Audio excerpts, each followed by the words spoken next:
Hi పిల్లలు, ఇవాళ మనం తెలుసుకోబోయే కథ పేరేంటో తెలుసా? ఎలుక ఇంకా మిడత. మరి కథలోకి వెళ్ళిపోదామా? అదో గోధుమ పొలం. చాలా కాలం నుంచి అక్కడ ఒక ఎలుక నివసిస్తోంది. ఎప్పుడు ఆకలిస్తే అప్పుడు పొలంలోకి వెళ్ళి హాయిగా గోధుమలను తింటూ గడుపుతూ ఉండేది. ఓ రోజు ఆ పొలంలోకి ఒక మిడత వచ్చింది. అది కూడా గోధుమల రుచి మరిగింది. మిగత అలా గోధుమలన్నీ తినడం చూసి పొలంలో ఉన్న గోధుమలన్నీ అదే తినేస్తే ఇంకా నాకే మిగులుతాయి అని ఎలుక కంగారు పడింది. ఏయ్ మిడతా, ఎంత ధైర్యం నీకు? నా పొలానికే వస్తావా?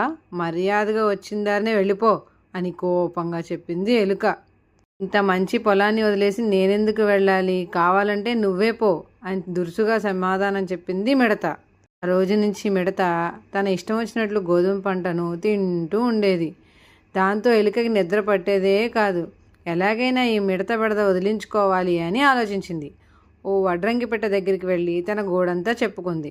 నువ్వు ఎలాగైనా ఆ మిడతను చంపాలి, కావాలంటే నీకు కూడా కొన్ని గోధుమలు ఇస్తాను అని వడ్రంగి పెట్టె ఆశ చూపించింది ఎలుక. మిడత కూడా సరేనంది. మరునాడు పొలంలోకి మిడత వచ్చింది. అప్పటి వరకు చెట్టు మీద ఉన్న వడ్రంగి పెట్ట ఒక్కసారిగా మిడత మీదకి దూకి చంపేసింది. మిడత చనిపోయిందనే ఆనందంలో కలుగులోంచి బయటికి వచ్చింది ఎలుక. ఆ పక్కనే గట్టు మీద ఉన్న ఓ పిల్లి ఈ ఎలుకను చంపేసింది. ఇంతకీ ఆ పిల్లిని తీసుకొచ్చింది ఎవరో తెలుసా? మిడతే. స్నేహంగా ఉంటే రెండూ కలిసి తింటూ హాయిగా బతికేవి.